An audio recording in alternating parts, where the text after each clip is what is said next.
Continuamos acá en Vladimir a la Una y lo hacemos con el doctor Ignacio Quintana, quien fue embajador de Venezuela ante el Vaticano. Además de eso, autor de varios libros, entre ellos estos dos que me trajo, uno sobre Blar Pietri, Una manera de ser hombre, del doctor Ignacio Quintana, y también otro sobre Bolívar, un libro que tiene, por supuesto, también mucha vigencia, Sancte Bolívar, Ora Pro Nobis, libro que me acaba de obsequiar el doctor Ignacio Quintana y le agradezco mucho. Le damos la bienvenida. ¿Cómo está, doctor Quintana? Mil gracias, Vladimir. Encantado de estar en tu programa. Igual, gracias por venir. Usted que ha estado estuvo en el gobierno del presidente Hugo Chávez, fue funcionario diplomático del presidente Hugo Chávez. Usted también fue candidato presidencial. Es correcto. Ajá. Y usted, como candidato presidencial, me imagino que tenía, como es obvio, una visión de lo que había que hacer en Venezuela. Sin duda. Y Sí. la sigo teniendo. Y la sigue teniendo. Su visión de cómo está Venezuela hoy. ¿Cómo ve Venezuela, doctor Quintana? Bueno, mira, Vladimir, curiosamente, en las palabras cuando acepté la candidatura presidencial en 1998, que luego la retiré para apoyar al presidente Chávez, al entonces comandante Chávez, los mismos planteamientos económicos. Quiero decir de una manera muy seria, responsable, y desde el punto de vista de la ciencia económica incontrovertible, que Venezuela no tiene problemas económicos. Venezuela lo que tiene es un mal manejo de su economía. Mi afirmación no es gratuita, voy a cosas muy concretas. En primer lugar, tenemos unas reservas probadas que equivalen al 20% de las reservas probadas de petróleo del mundo, de 297.000 billones de barriles de petróleo.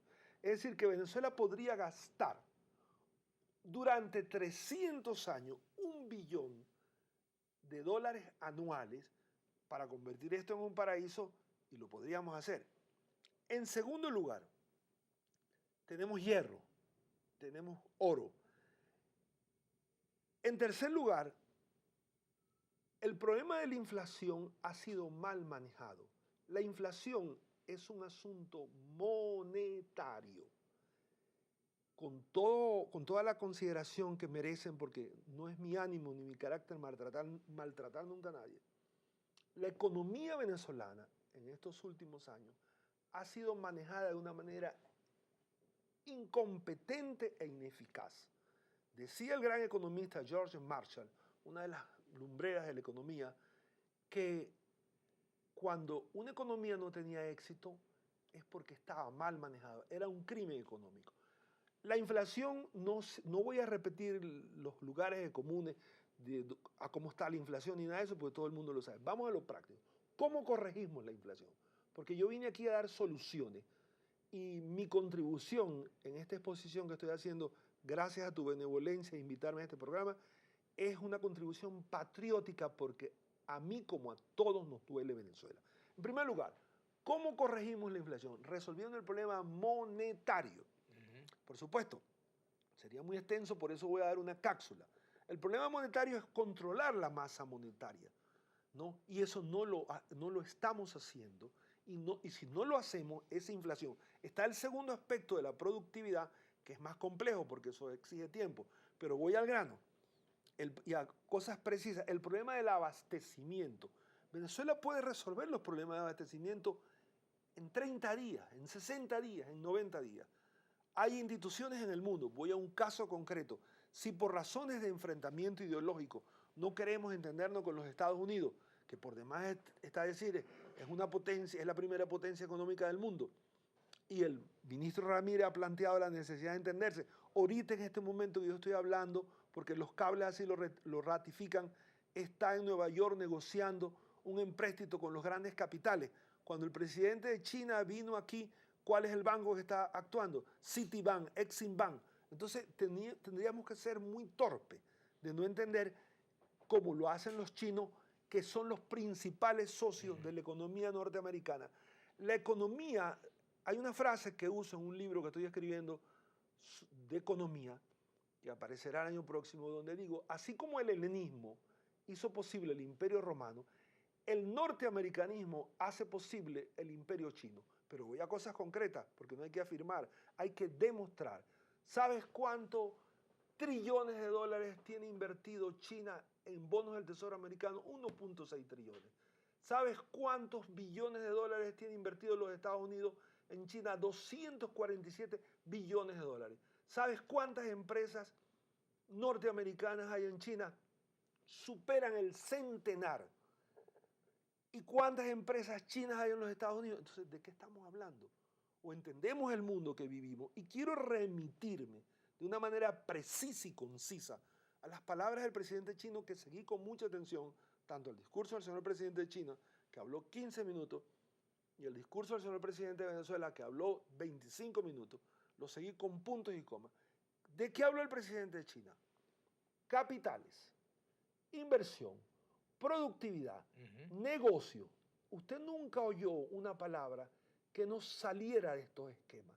Entonces, los hombres que tienen la responsabilidad de dirigir el país, si no entienden que hay que manejar la economía con un sentido pragmático, quitarse esas telarañas que no tienen ningún sentido. Voy a un caso concreto. Ahora, perdón, doctor Quintana.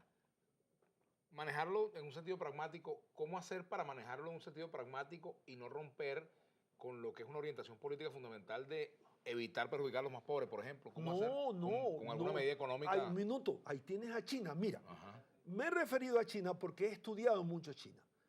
Me he dedicado años a estudiar a China. China, en primer lugar, es un país con una cultura milenaria, que la dinastía más antigua es la dinastía Chan, después la Sui, después la Tang, después el periodo mongol, hasta llegar un imperio. En el 221 a.C. se constituye un imperio, y ese imperio se acaba en 1912. 25 siglos de imperio. Ahora vamos al grado. A la muerte de Mao en 1976, yo les ruego, y voy a dar aquí soluciones concretas. Bueno, Deng Xiaoping llegó al poder. Yo les ruego que se sienten a estudiar el modelo chino, que se habla mucho de China, pero no lo estudian. Voy al grano. En 1976 muere Mao. En 1978 toma Deng Xiaoping el poder en China. Pronuncia un discurso. Vladimir, anoche me lo releí, porque sabía que lo iba a referir, pero lo tengo en la mente. No porque me lo releí anoche, lo tengo siempre. Porque tengo una memoria mejor que la de los elefantes. Cuando a los elefantes se les olvida algo, me llaman a mí. Entonces voy al grano. ¿Sabes qué dice Deng Xiaoping en ese discurso? Tenemos 30 años de un espíritu enquistado. Tenemos que abrirnos a quienes supuestamente son nuestros enemigos.